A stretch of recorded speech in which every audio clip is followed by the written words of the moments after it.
안녕하세요.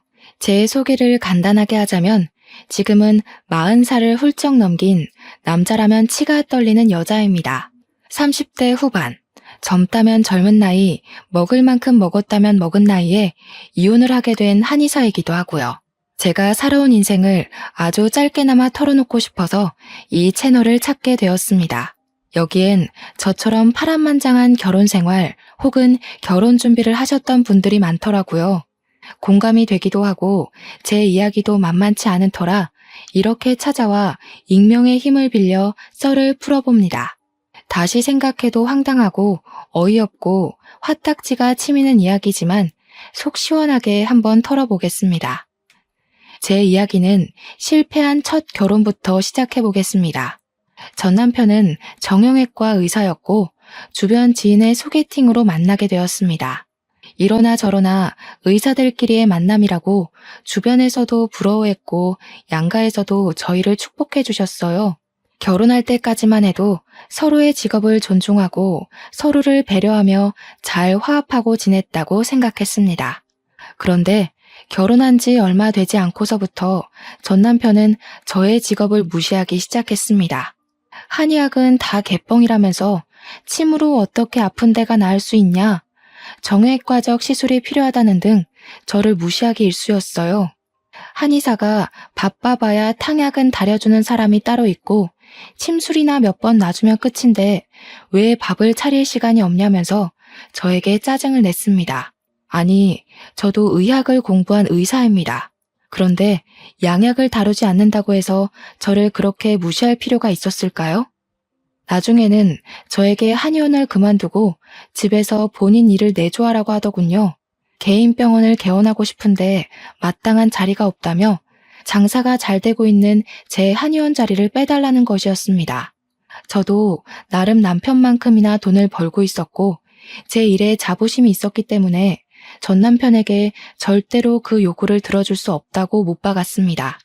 게다가 그 자리가 부모님 아시는 분의 건물 자리였기 때문에 제가 한의원을 빼고 남편의 병원이 들어오면 부모님께서 면이 살지 않을 수도 있었고요.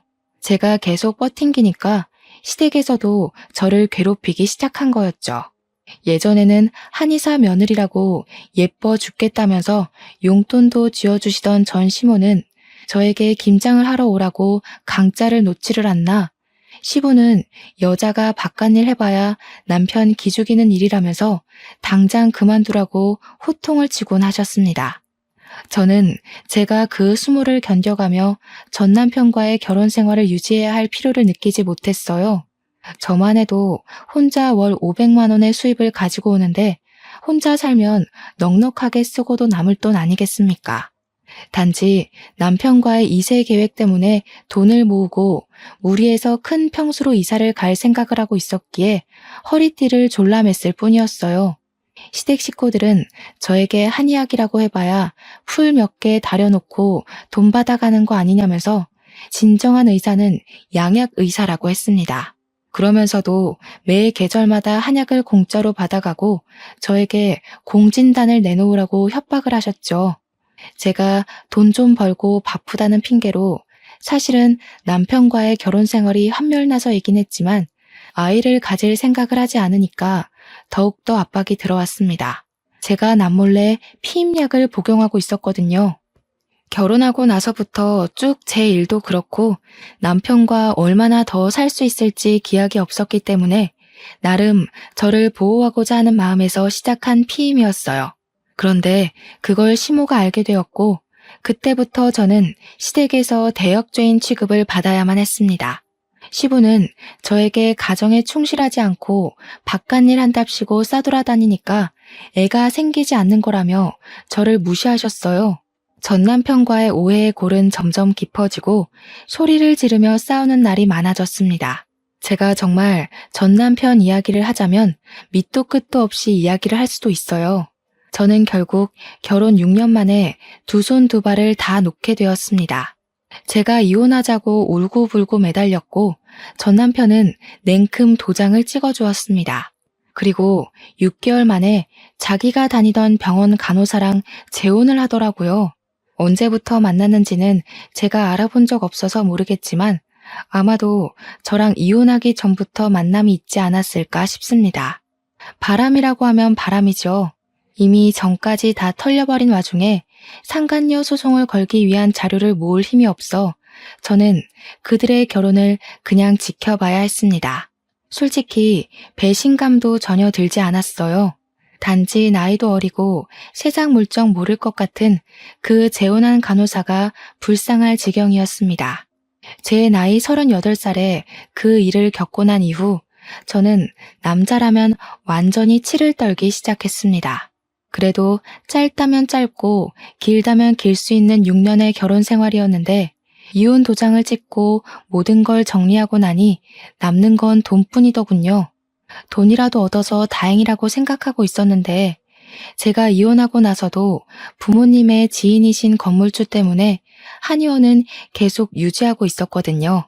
그 자리를 호시탐탐 탐내던 전 남편은 저를 그 자리에서 쫓아내고 싶었는지 틈만 나면 전 시댁 식구들이 한의원으로 들이닥쳤습니다. 그러면서 침 한 번 맞으러 왔다, 철이 돼서 한약 지으러 왔다, 공진단 좀 줘라 하시며 공짜로 모든 볼일을 보고 가셨습니다. 저야 원장실에 있으니까 접수처에서 어떤 일이 벌어지는지 모르고 있었죠. 내가 이 집 시부모였던 사람이야 하면서 직원들을 협박해가며 공짜로 모든 볼일을 보고 있었다는 사실을 뒤늦게 알았습니다. 말도 안 되는 이야기를 해대면서 불이익을 주겠다고 직원들을 협박하는 바람에 저한테 속 시원히 털어놓지도 못했더라고요. 시댁 식구들뿐만 아니라 시부모의 지인까지 저희 한의원을 찾아와 공짜 진료를 보고 나서야 알게 되었습니다. 저는 이대로는 안 되겠다 싶은 마음에 직원들에게 진심으로 사과를 하고 한의원을 정리했습니다. 다른 동네로 이사를 가든지 해야 제 마음이 편할 것 같았거든요. 저한테 뭐 맡겨둔 사람처럼 한약을 내놓으라고 하는데 저는 전 시모가 약초라도 캐온 줄 알았다니까요. 제가 이사를 결심하고 건물주분께 이 자리에 정형외과 계약만큼은 하지 말아달라고 했어요.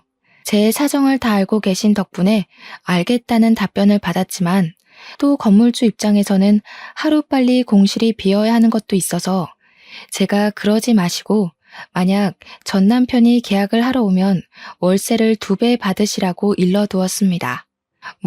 당연히 전 남편이 그 자리를 차지하기 위해 들이닥쳤고 건물주분은 저와의 약속대로 월세 2배의 계약을 했고 한의원의 특성이 좋아서 찾아오시던 분들도 그 자리에 정형외과가 들어오니 자연스레 다른 한의원을 찾아가셨더라고요.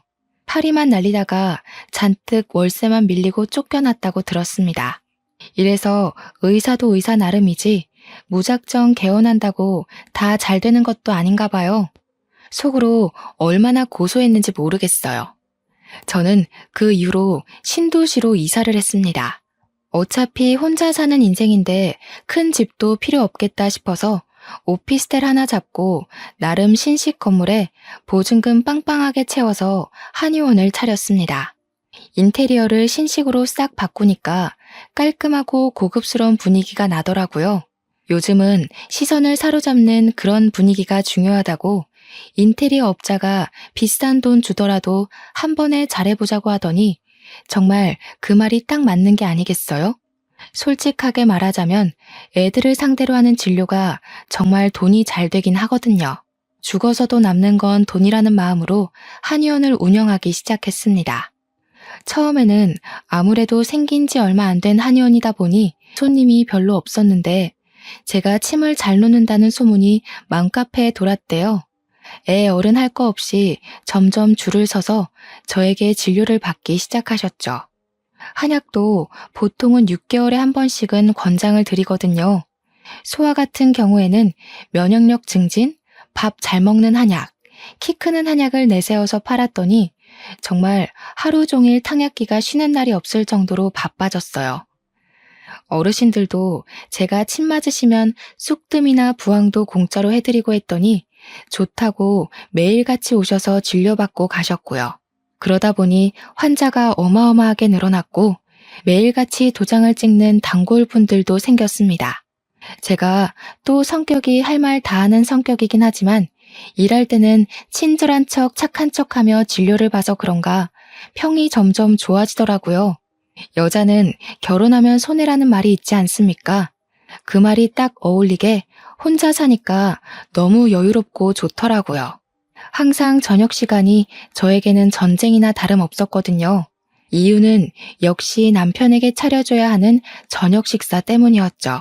일을 마치고 부랴부랴 준비해야 했기 때문에 제가 좋아하는 반찬이 아니라 반찬 가게에서 사온 반찬들로 준비해야 했어요. 빠르고 간편하게 후다닥 준비할 수 있는 반찬과 국 위주로 준비하다 보니 어느 날부터 제가 무슨 음식을 좋아했었는지를 모르겠더라고요. 그런데 혼자 살기 시작하면서 외식도 하고 혼자 먹고 싶은 요리를 해서 먹기 시작하니까 정말 천국이나 다름없는 기분이 들었습니다. 집도 오피스텔이긴 하지만 투룸에 드레스룸까지 딸려 있어서 혼자 살기 넓고 충분했어요. 우리 부모님만 전 남편이 재혼했다는 소식을 뒤늦게 접하시고는 저에게 제가 뭐가 못난 게 있어서 혼자 궁상을 떠냐고 하셨습니다. 은근히 전 남편이 재혼하고 저는 혼자 산다는 게 지는 느낌이 드셨나 봐요. 선자리를 막 들이미시더라고요. 몇 번 속아서 혹시 부모님의 애원에 선자리에 나가보긴 했는데 영 마음이 내키지 않고 불편했습니다. 여러분, 자만추라는 말 아세요? 자연스러운 만남 추구라는 요즘 애들이 쓰는 말이래요. 근데 저는 그 말이 가슴에 콕 박히더라고요. 자연스럽게 만나서 물 흐르듯이 그런 연애가 하고 싶었습니다. 물론 결혼을 하라고 하면 싫다고 도망갈 것 같았지만요. 아무튼 선자리를 4번 정도 나갔을 때 도저히 안 되겠다 싶어서 그 뒤로는 부모님이 들이미는 선자리를 피해 다녔어요. 한의원에 몰두해서 운영하고 있었던 와중에 문득 그런 생각이 드는 게 아니겠어요? 제가 너무 햇볕을 안 보고 사는 것 같은 거예요. 한의원 건물 창가에서 바깥을 내려다보는데 너무 날씨가 화창하고 좋아 보이더라고요. 창문으로 맞는 공기의 냄새가 아니라 바깥에 나가서 온몸으로 그 공기를 물씬 느끼고 싶었습니다. 하루 종일 한의원에만 있으니까 한약 냄새만 나는 것 같고 몸에서도 약초의 향기가 나는 것 같고 그래서 혼자 달리기를 하기로 했어요. 요즘은 런데이라고 해서 달리기를 체크해주는 그런 핸드폰 앱도 있더라고요. 새로 이사 온 집이 신도시다 보니 공원이 잘 되어 있는 편이어서 괜찮겠다 싶은 마음에 공원으로 달리기를 하러 다녔습니다. 매일 저녁 8시에서 9시까지 1시간을 아무 생각 없이 실컷 달리다 보니 기분이 좋아지더군요. 매일을 반복해서 하고 있는데 저와 같은 시간에 자전거를 타는 한 남자가 있었습니다. 어차피 공원 한 바퀴를 도는 코스라 매번 비슷한 시간에 움직이다 보니 보고 싶지 않아도 보게 되는 사람이었어요. 하루는 달리다가 제가 문득 공원 가운데 있는 호수가 달빛에 반사되는 게 아름다워서 슬쩍 멈춰 사진을 찍으려고 했습니다. 그런데 그분이 제 뒤에 바짝 붙어서 자전거를 타고 계셨었나 봐요. 제가 갑자기 멈추니까 브레이크를 급하게 잡으셨는데 부딪힐 것 같았는지 핸들을 옆으로 확 틀어버리시다가 넘어지신 거예요. 저도 놀래서 괜찮으시냐고 달려가니 괜찮다고는 하시는데 무릎도 까지고 손목이 벌겋게 부어오르기 시작하시더라고요. 남자분도 손목이 아프신지 다른 손으로 만져보시는데 딱 봐도 부어오르는 게 손목을 삔 것 같았습니다. 제가 슬쩍 양해를 구하고 만져봤는데 뼈를 다친 건 아닌 듯 싶었지만 열감이 슬슬 올라오더라고요. 너무나도 죄송한 마음에 명함을 찾는데 운동하러 나온다고 아무것도 들고 나오지 않아서 어찌 해야 되나 고민했습니다. 그래서 제가 저희 한의원 위치를 대충 설명을 해드리고 거기 운영하는 한의사다 손목을 치료받으러 오셨으면 좋겠다고 했습니다. 그러면서 처음으로 눈을 마주치게 되었는데 세상에 생긴 게 완전 조각 미남인 거예요. 얼굴이 달빛에 은은하게 반사가 되어서 반쪽은 딱 그림자가 지는데 콧날이 얼마나 오똑한지 저도 모르게 멍하게 얼굴만 보게 되더라고요. 거기다가 자전거를 오래 타셔서 그런가 몸에 지방 덩어리가 하나도 없는 게 몸매도 탄탄하고 허벅지는 정말 축구선수 저리 가라더군요. 저한테 멋쩍게 웃으시면서 아, 한의사님이셨구나 하시며 오늘은 가봐야겠다고 다음에 한의원에 한번 들리겠다고 하셨습니다. 무릎만 까진 줄 알았더니 팔꿈치에서도 피가 줄줄 흐르길래 제가 잠시만 기다려주세요 하고 편의점에 가서 간이 구급상자를 사왔어요. 팔 소독도 해드리고 무릎에도 약 발라드리고 밴드까지 꼼꼼하게 붙여서 죄송하다고 다시 한번 사과를 드렸습니다. 괜찮다고는 하시는데 제가 사진 찍겠다고 주책만 안 떨었어도 이런 일은 없었잖아요. 꼭 한의원에 들러주셨으면 좋겠다고 고개 숙여 인사하고는 집으로 돌아왔습니다. 그런데 그날 밤부터 출근해서까지도 내내 신경이 쓰이는 거예요. 그 잘생긴 얼굴과 탄탄한 몸까지 하나하나 너무 제 스타일이었어요. 이게 바로 자연스러운 만남 추구인가 싶기도 했고요. 근데 제 나이가 벌써 42인 상태였는데 기분은 저보다 연배가 조금 있어 보였거든요. 그 나이가 되도록 혼자일 리가 없잖아요. 애가 있어도 셋은 있겠다 싶었죠. 그래서 마음 한편으로는 괜히 김칫국 마셨다가 다시 뱉어내고 마셨다가 뱉어내고 하고 있었습니다. 마음을 비우고 내원하신 환자분들 진료를 보는데 그분이 딱 진료실로 들어오는 게 아니겠어요? 어색하게 침을 좀 맞을 수 있을까요? 하시면서 들어오는데 이게 무슨 일인가 싶었습니다. 물론 제가 꼭 와달라고 했지만 진짜 오실 줄은 몰랐거든요. 당장 해드리겠다고 하고 온열찜질에 쑥뜸에 해드릴 수 있는 처치는 다 해드렸어요. 진료를 보면서 환자 초진 차트를 보는데 저보다 4살 연상이시더라고요. 그때 딱 김이 팍 샜죠. 4살 차이는 궁합도 안 본다지만 제 나이가 벌써 42인데 저분은 대학생 아들이 있어도 이상하지 않을 나이였으니까요. 저는 친절한 한의사의 모습으로 환자분을 대했고 진료가 끝나고 얼마냐고 접수처에서 이야기를 하고 계시길래 제가 그냥 가시라고 했습니다. 이미 직원들에게도 다 이야기를 해뒀던 터라 부담 갖지 마시고 가시라 했더니 저보고 딱 그러시는 겁니다. 앞으로도 계속 와서 진료를 받고 싶으니까 정당한 값을 치르게 해달라고요. 한참을 저 때문에 다치셨으니 다 나을 때까지 공짜로 해드리겠다. 그분은 손목 나아도 계속 오고 싶으니 돈을 받아달라. 그런 싸움을 계속하다가 합의를 보았습니다. 10번만 공짜로 해드리겠다고요. 저한테 5번만 공짜로 받겠다고 끝까지 그러시는 거 10번 안 채우시면 안 된다고 못을 박았습니다. 그 뒤로 진짜 매일같이 와서 침 맞고 치료받고 하시는 거예요. 딱 10번 채우고 나서는 11번째부터 웃으면서 카드를 내미시는데 돈을 안 받을 수가 없겠더라고요. 저한테 한약도 짓고 싶다고 이야기를 하시길래 진맥을 짚어보았어요. 그러고는 이렇게 저렇게 하시면 좋겠다고 추천을 드리면서 은근히 저도 떠봤죠. 와이프분이나 자식들 한약은 안 지으세요? 하고요. 제가 생각해도 너무 똑똑한 질문이었다고 생각합니다. 그러니까 저한테 설핏 웃으면서 저 아직 미혼입니다 하시는 게 아니겠어요. 제 얼굴에서 진짜 밝은 웃음이 티가 났을지도 몰라요. 속으로 유레카를 외쳤거든요. 그 뒤로 제가 진짜 홀라당 넘어가서 머릿속에 이 남자는 미혼이다 미혼이다 이 생각밖에 없었어요. 그 뒤로 그분은 일주일에 2-3번은 저희 한의원에 와서 치료를 받으셨고 저녁에는 같이 달리기를 했어요. 자전거를 타는 게 시원하고 기분 좋다고 하시더니 제가 자전거를 못 탄다고 하자마자 자전거를 두고 나오시는 거예요. 저랑 속도를 맞춰서 같이 달려주시는데 진짜 20대에도 못 느껴본 설렘과 몽글거림이 가슴속에 콕 박혀서 떠나질 않더라고요. 이렇게 계속 뜨뜨미지근하게 지내니까 저도 이 남자가 점점 더 궁금해지기 시작했어요. 은근히 무슨 일을 하시길래 낮에도 침을 맞으러 오시냐고 물어보니까 자기는 재무관리사라고 하더라고요.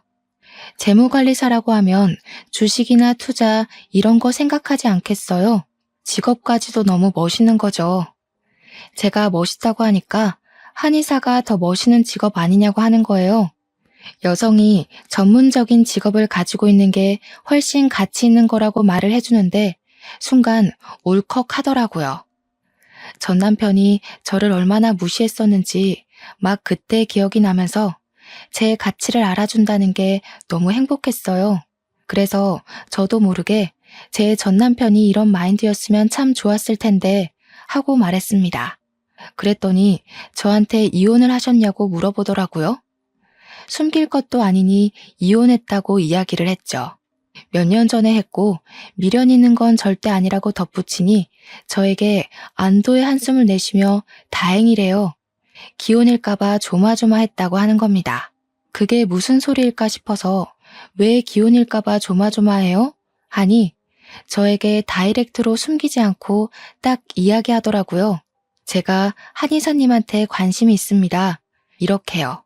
고백도 어쩜 남자답게 그렇게 멋있게 하는지 저 정말 한눈에 뿅 가버렸잖아요. 그 뒤로 우리는 매일같이 달리고 숨을 고르는 시간 동안 참 많은 이야기를 나누었습니다. 학교는 어디를 나왔는지, 어느 동네에서 유년 시절을 보냈는지, 학창 시절을 어떻게 보냈는지 그런 이야기들요.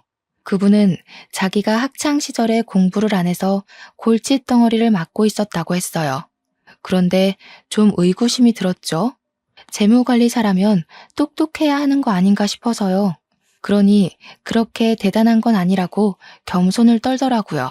그러면서 자기는 아직 미혼이라고 했습니다.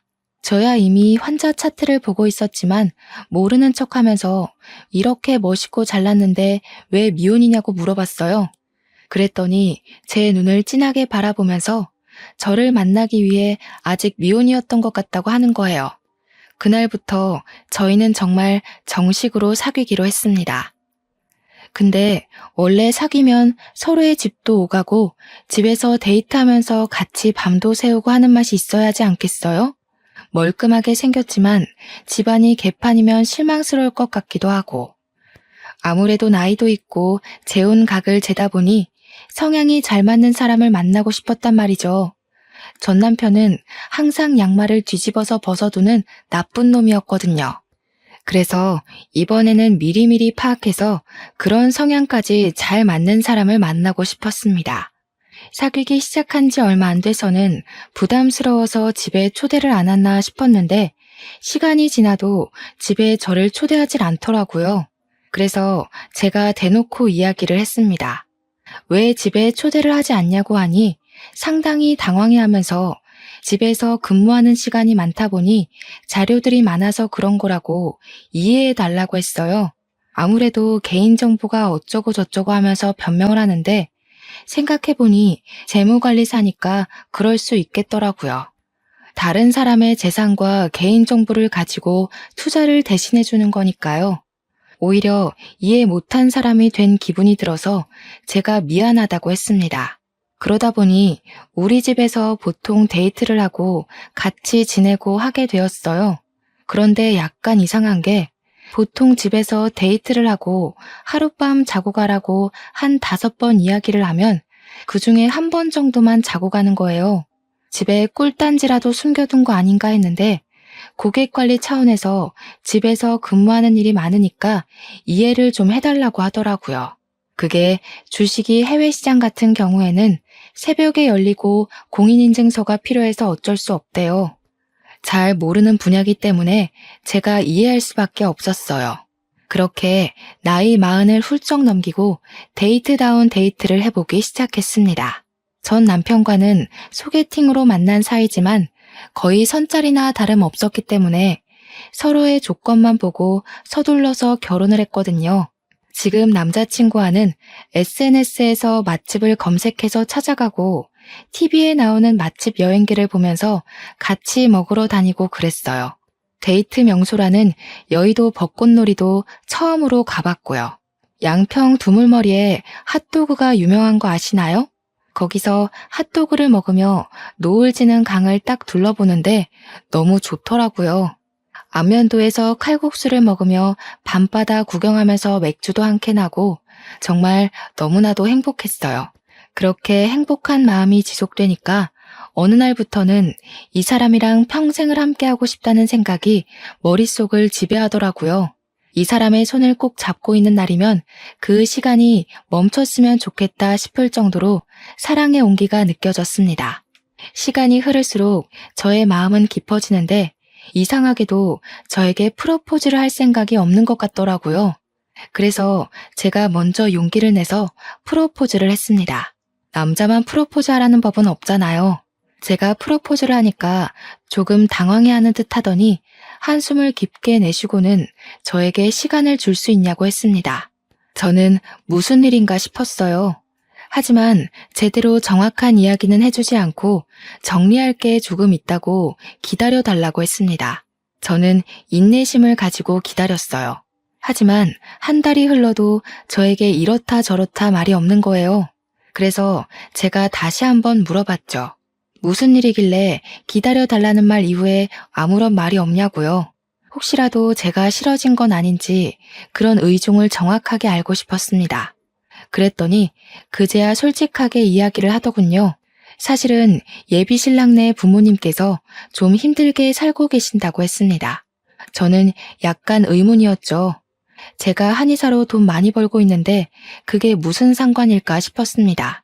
그래서 매달 얼마씩 들여야 하냐고 물어보니 매달 80만 원씩 드리고 있대요. 그거야 뭐 둘이 벌어서 충분히 드릴 수 있는 금액 아닌가 싶었고 또 예비신랑 직업이 재무관리사인데 월 80만 원이 부담되어서 저와의 결혼을 미뤘다는 게 이해하기 어렵긴 했어요. 그래서 저는 그런 문제는 별거 아니다. 결혼 준비하자고 이야기를 했습니다. 우리 집에 먼저 인사를 드리러 갔으면 좋겠다고 이야기를 하니까 또 한숨을 쉬면서 할 이야기가 남았다는 거예요. 이번에는 또 무슨 소리를 할지 걱정도 좀 되고 그래서 솔직히 다 털어놔 보라고 이야기했어요. 숨기려고 숨긴 건 아니었다고 하면서 머뭇대는데 자기가 사실은 허울 좋은 재무관리사지 사실은 보험팔이나 다름없다는 겁니다. 저 완전 머리가 띵해지는 거예요. 물론 보험 설계사를 비하하는 건 아니지만 재무관리사랑 보험 설계사는 완전히 다른 직종이잖아요. 그래서 제가 그거는 작정하고 속인 게 아니냐고 했더니 요즘은 보험팔이도 뭐 재테크의 일종이라고 하면서 재무관리사라고 이야기를 한다는 겁니다. 말도 안 되는 궤변이라는 생각이 들면서도 이 사람이 나에게 잘 보이고 싶어서 이런 거짓말을 했구나 하는 생각이 들었어요. 한마디로 콩깍지가 제대로 쓰여서 눈 가리고 아웅한 셈이죠. 보험을 파느라 돈을 많이 못 벌어서 매달 부모님께 드리는 80만 원이 부담이 될 수도 있었구나 싶었습니다. 근데 제가 사는 집만 해도 둘이 살기 어렵지 않기도 하고 그래서 예비 신랑의 집을 정리하고 시댁 살림에 보태라고 하면 되지 않을까 싶었어요. 예비 신랑에게도 제 생각을 이야기하니 쉽지 않은 일이라며 조금 더 고민을 해보겠다고 했습니다. 그래서 저희 집은 일단 넘어가고 시댁부터 인사를 드리러 가기로 했단 말이에요. 여기가 부모님 사는 집이라고 저를 데리고 들어갔는데 진짜 이곳에서 사람이 살 수 있나 싶었습니다. 키키한 냄새는 물론이고 곰팡이가 가득 피어있는 벽지를 보는 순간 여기서 밥이 넘어가겠나 싶었습니다. 외관도 정말 낡은 빌라이긴 했지만 집 안이 더 문제였어요. 정말 바퀴벌레가 득식을 할 것 같은 느낌 아시나요? 그런데 예비 시부모님의 눈빛 또한 저를 보는데 약간 불편해하시는 느낌이 들었습니다. 그래도 아들이랑 결혼하겠다고 찾아온 여자인데 저에게 끝까지 존대를 하시면서 불편해한다는 느낌을 팍팍 주셨어요. 제가 편하게 해달라고 부탁을 드렸는데도 아니에요 아가씨 하면서 예비 며느리라는 칭호도 붙이지 않으시더라고요. 일단 앉아서 편히 쉬라고 하는데 앉아있기도 뭐한 장판에 쭈그리고 멍 때리고 있었습니다.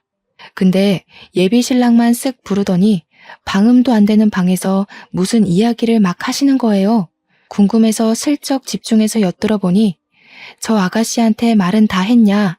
다 알고 있는 거 맞냐? 이런 이야기를 하시더라고요. 나중에 예비 신랑에게 물어보니 그냥 집안 사정에 대해 이야기를 나눈 거라고 솔직하게 다 이야기했다고 말하더군요. 그런데 왜 저를 불편하게 생각하시는지 잘 모르겠더라고요. 아무래도 제 직업이 한의사라 너무 기운 결혼이라고 생각해서 그러시나 싶었죠. 예비신랑도 저한테 자기는 너무 볼품없는데 제가 너무 잘나서 그런 거라고 했거든요. 저희 집에 인사를 드리러 가서는 예비신랑이 정말 싹싹하게 예의 바르게 굴었어요. 저희 부모님이 원래 제 재혼을 엄청 기다려왔다고 했었잖아요.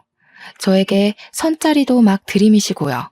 그런데 부모님이 보시기에도 예비신랑이 저에 비해 너무 볼품없다고 생각하셨는지 별로 탐탁지 않아 하셨어요. 저한테 뭐가 부족해서 저렇게 별 볼 일 없는 남자를 만나냐고 해서 한참을 싸우다가 저도 곰곰이 생각을 해봤죠. 우리 부모님까지 그러니까 슬슬 저도 제가 보는 눈이 영 바닥인가 하는 생각이 들었거든요. 일단 양가 부모님을 각자 만나고 소개도 했으니 상견례를 하자고 이야기를 했습니다. 근데 예비 신랑이 자꾸 날짜를 미루는 게 아니겠어요? 아직 예비 시부모님이 마음의 준비가 안 됐다고 하면서 차일피일 기약 없이 미루는 거예요. 인사까지 다 드린 마당에 준비가 안 됐다는 게 무슨 소리냐고 저도 점점 예비 신랑과 다투는 날이 많아졌어요. 그러니 예비 신랑도 자기를 믿고 조금만 기다려 달라면서 제가 너무 부담스럽다고 하셨다는 겁니다. 그런데 그때까지도 웃긴 사실이 뭔지 아세요? 정작 저는 예비 신랑이 혼자 살고 있는 집에 가본 적이 없었다는 겁니다. 저도 속으로 완전히 결단을 내렸습니다. 더는 미뤄서는 안 될 일이라고 생각을 했고 서로의 생활 습관을 정확하게 알아야 한다고 생각했죠. 전 남편과의 한 번 실패가 있었기 때문에 두 번 실패하고 싶지 않았어요. 자꾸 저한테 숨기려고만 하니까 도대체 집안 꼬락서니가 어떻길래 방문을 못하게 하나 싶었고요. 그래서 안 된다는 걸 알지만 제 환자 진료 차트에 나와 있는 집 주소를 확인했습니다. 불시에 방문했는데 설마 집 앞에서 내쫓진 않겠지 싶어서 말이죠. 그게 제 인생의 가장 중요한 전환점이 될 거라고는 그때까지 생각도 못했네요. 정보에 써져 있는 집으로 찾아가서 다짜고짜 벨을 눌렀습니다. 평소에 예비 신랑이 보험을 계약할 일이 없으면 집에 있다는 걸 미리 듣고 알고 있었기에 용기를 낸 거죠. 불시에 딱 찾아가서 벨을 눌렀는데 누구세요? 하면서 현관문을 열고 나오는 사람이 젊은 남자인 거예요. 저는 너무나도 당황했죠. 설마 진료 차트에 있는 주소까지 속인 건가 싶었거든요. 도대체 어떤 삶을 살기에 처음부터 끝까지 거짓으로 저를 대할 수 있는 건가 순간 만감이 교차했어요. 혹시 나를 사랑한다고 했던 그 모든 것이 거짓이었나? 하는 생각도 들고요. 끽해봐야 대학생 정도로 보이는 남자한테 저는 살짝 떨리는 목소리를 가다듬고 물어봤어요. 여기가 김진성 씨 집 아닌가요? 하고 물어보니 저한테 맞는데 누구세요? 이러는 거예요. 맞는다고 하니까 더 혼란스러운 거 있죠. 그래서 김진성 씨는요? 하고 예비 신랑을 찾았습니다. 조카랑 살고 있는 건가 싶어서 이야기를 들어봐야겠다 생각했어요.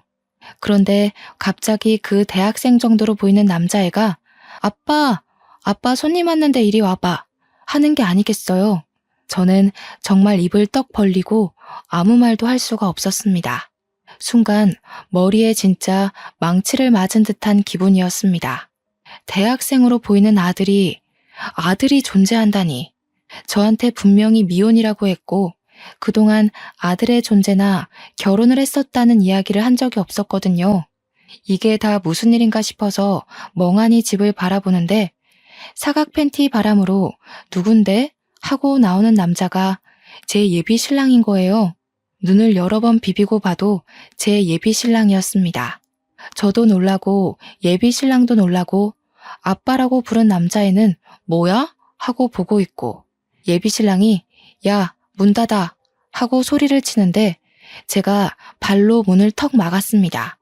그러자 문을 닫으려던 예비 신랑의 아들이 놀래서 저를 쳐다보더라고요.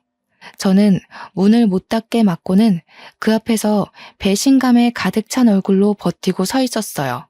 그러니까 글쎄 웬 여자가 집에서 슬쩍 나오더니 누구세요? 이러는 거 아니겠어요? 그 꼴을 보고 저는 확신이 들었죠. 부인이구나 싶었습니다. 남자애는 모르겠다고 아빠 손님인 것 같은데 그러고 있고요. 저는 성격이 할 말 다 하는 성격이라고 했잖아요. 그 꼴을 보는 순간 결혼이고 나발이고 아무 생각도 들지 않았어요. 그냥 그 집안으로 쑥 들어가 버렸습니다. 웬 여자가 갑자기 집으로 들어오니 사정을 알고 있는 예비 신랑만 혼비백산이 되고 와이프로 보이는 여자와 아들인 남자는 저를 미친년 보듯 보더군요. 그날을 다시 생각해도 너무 어이가 없고 황당하고 진짜 열이 받네요. 아무튼 다짜고짜 들어가서 이야기들 좀 하시죠 하니까 다들 어리둥절해 하는데 예비신랑, 아니 그 미친놈만 벌벌 떨더라고요. 그래서 제가 거기서 당당하게 말했습니다. 제가 저 남자랑 결혼을 약속한 사이거든요. 물론 와이프가 있다는 이야기도 다 큰 아들이 있다는 이야기도 못 들었습니다. 혹시 저랑 결혼하기로 했다는 이야기를 들은 적 있나요? 그러니까 아들도 와이프도 전부 기겁을 하면서 미친 거 아니야? 누가 미친 거야? 전현이 미친 거야? 네가 미친 거야? 난리가 나더라고요. 머리가 지끈거리면서 아파지는데 저도 이대로 당하고만 있을 수 없잖아요. 확실하게 끝을 내더라도 저를 속인 저놈이 벌은 받고 끝나야 하지 않겠어요? 저도 몰랐어요. 저한테는 미혼이라고 했거든요. 저랑 여행도 잘 다니고 저희 집에서 자주 밤을 새웠기 때문에 꿈에도 생각 못했습니다. 거기다가 제가 저 미친 인간네 부모님까지 만나 뵙고 인사를 드렸거든요. 거기서도 저에게 유부남이라는 이야기는 하지 않았습니다. 제가 정확하게 이야기를 하니까 와이프라는 사람은 분노에 벌벌 떨고 아들이라는 사람은 경멸의 눈초리로 저와 예비신랑을 쳐다보더군요. 저도 진짜 그 자리에서 정신력으로 버텼지 아니었으면 기절을 했을지도 모르겠네요. 그제야 이야기를 와이프가 풀어두는데 알고 보니 혼인신고는 하지 않은 사실혼 관계라고 하더군요. 저도 어이가 없어서 사실혼에 애까지 두고 사냐고 그게 뭐냐고 물어보니까 여자가 자기네 나라에서는 그렇게 산다는 게 아니겠어요? 자세히 보니까 조금 이국적으로 생긴 것 같길래 어디 나라에서 왔냐고 물으니 프랑스 혼혈이라고 하더군요. 프랑스에서는 혼인신고 같은 거 안 하고 사실혼을 다 인정한대요. 알고 보니 예비 신랑이 프랑스에 배낭여행을 갔을 때 첫눈에 반한 여자를 보쌈하듯 데리고 온 거라고 했어요. 두 번째 만남에 뱃속에 이미 새 생명을 잉태해버려서 한국으로 데리고 온 거라고 하더군요. 아무래도 친정이 프랑스라서 아들이랑 같이 왔다 갔다 하는 사이에 바람을 피운 것 같다고 했습니다. 시부모도 자기가 프랑스 혼혈이라서 싫어했다면서 자기가 다다음 주에 프랑스로 잠시 또 떠나 있는데 그동안 일을 진행하려고 한 것 같대요. 저한테 측은한 얼굴을 하며 똥 밟으셨네요 하는데 이 여자도 평범한 여자는 아니구나 싶었습니다. 아들은 예비 신랑 보면서 미친 거 아니냐고 화를 씩씩 내지 와이프는 저보고 똥 밟은 거라고 하지. 가운데서 머리가 터지는 줄 알았습니다. 그래서 제가 화를 참지 못하고 큰 소리를 내면서 말했죠. 야, 너도 뚫린 입이 있으면 말을 해봐. 이게 다 어떤 상황인지. 도대체 나랑 뭘 어쩌려고 그런 건지 말을 해보라고. 그러니까 그제야 세 명의 눈초리를 견디지 못하고 우물쭈물 입을 열더군요. 매달 80만 원의 양육비를 주면 다 해결될 거라고 생각했다면서 자기도 이렇게 아등바등 돈 버는 거에 눈돌아 사는 게 힘들었대요.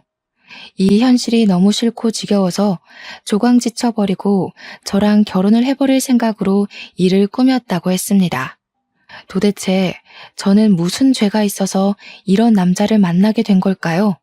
제 생각은 하나도 하지 않고 본인 사는 게 척박해서 한의사인 저를 만나 팔자를 피고 싶었다는 게 그게 사람이 할 말인가요?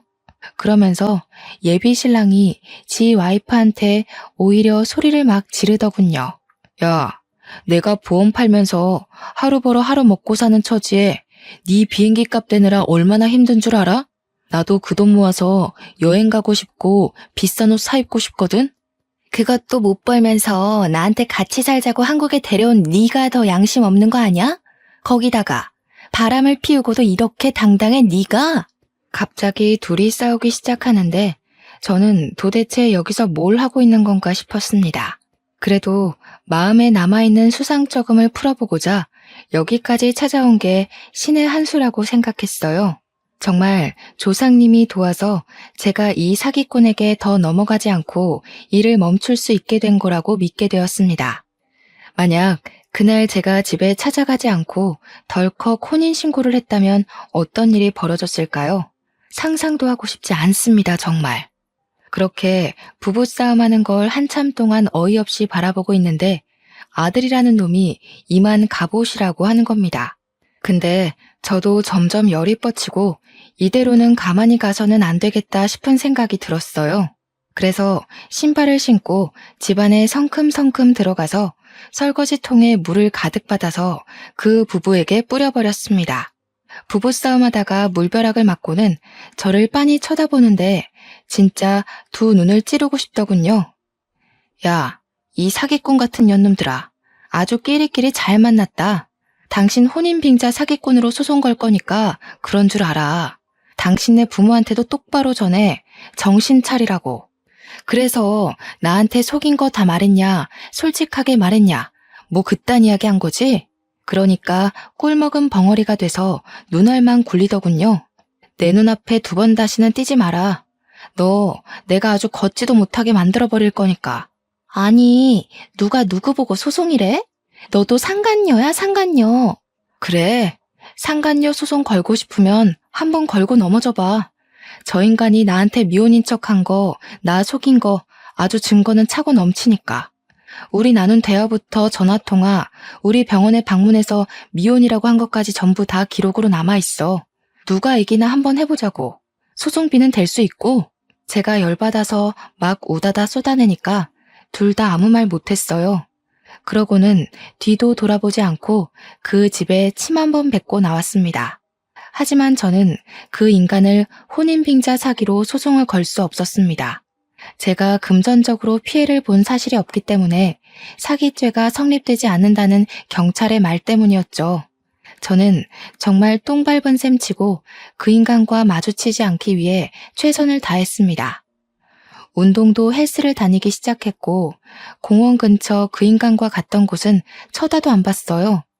근데 그 뒤로 한 달 반쯤 뒤에 그 인간이 저희 한의원으로 찾아온 거 아니겠어요? 마누라랑 싸우고 완전히 갈라졌다고 프랑스로 가버렸다면서 다시 한번 잘해보자고 하더군요.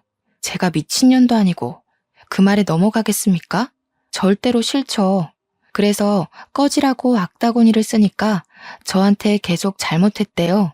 말로는 안 통할 것 같아서 탕약기에서 우리고 있던 한약재 찌꺼기를 그 인간에게 부어버렸습니다.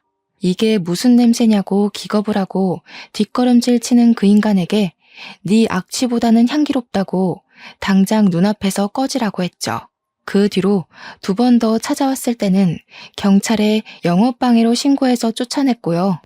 지금은 경찰이 무서워서인지 다른 여자를 찾은 건지 모르겠지만 잠잠합니다. 하지만 언제 다시 찾아올지 모른다는 불안함도 있고 집도 알기 때문에 저는 다시 이사 준비를 하고 있어요. 한의원도 다른 동네로 이사가고 집도 알아보고 있고요. 여러분, 세상에는 정말 미친놈들이 많은 것 같습니다. 제가 아무리 조심한다고 해도 작정하고 속이는 놈들이 많아서 걱정이 되네요. 여러분들은 현명하게 저 같은 일 겪지 마시고 사람 만날 때 꼼꼼하게 살펴보시기 바랄게요. 저는 이쯤에서 글을 마무리하도록 하겠습니다. 감사합니다.